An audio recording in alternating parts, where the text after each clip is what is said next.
Сіздің балыққа барғыңыз келеді, бірақ садок жоқ.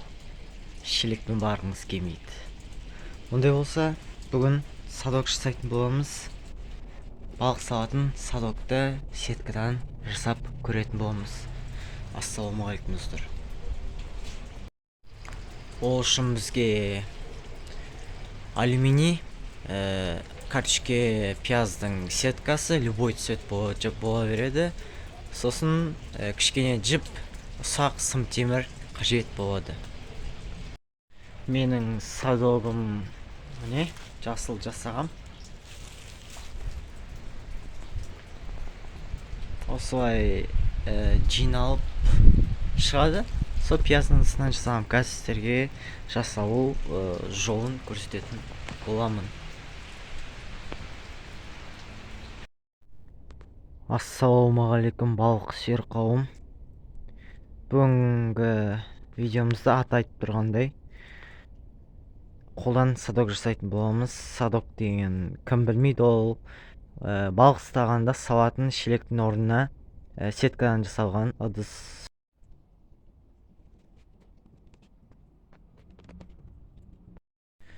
Мынау алдымыздағы мөшектің артқы жағы, соңы. Оны біз сым темірмен немесе жіппен орап тастауымыз керек. Соңғы жағын осындай сым темірмен буып орадым. Осылайнан.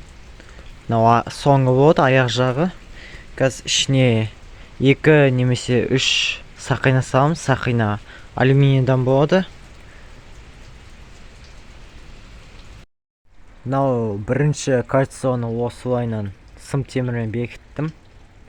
Енді мына ішіне салып, шеттерін сым темірмен орап бекітуіміз қажет.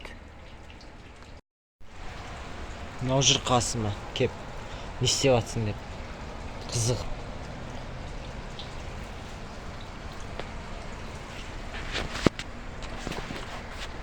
Ақс, мә, қара, камера қара.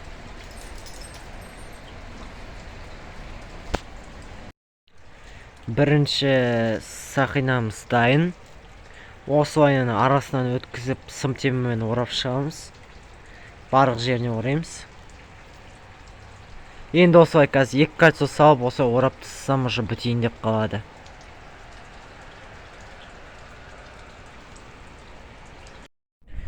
Құрметті көрермендер, мен басқа жолын таптым, ыңғайлы жолын.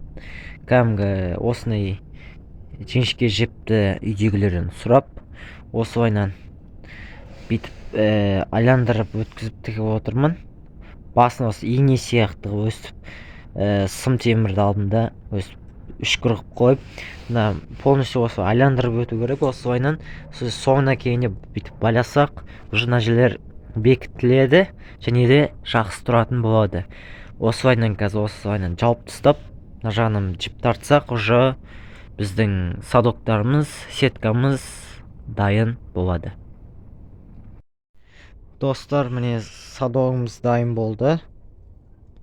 Қисық кеткен жерлері болды, ештен кетпейді. Қателеспейтін адам жоқ. Астын түйіп қойдық, үстіне 2 жіп қойдым ілгенге. Негізі басқа жіп қолдану керек, но просто бүйтіп орал қапты да. Біріңе іле сағанға. Күшті бір керемет шықты деп айта алмаймын. Қисық кеткен жерлері де болды, дұрыс кетпеген жерлері де болды. Келмейтін жақтары да болды, бірақ қолдан жасалған зат. Бұл да еңбек. Шелекке қарағанда жақсы, яғни тез жиналады. Орын алмайды, көп орын алмайды. Салмағы жоқ, ыңғайлы да. Осымен достар, видео аяғына таяп қалды. Бұл да бір еңбек жасаған. Ал осымен достар, видео аяқталды. Көріскенше күн жақсы.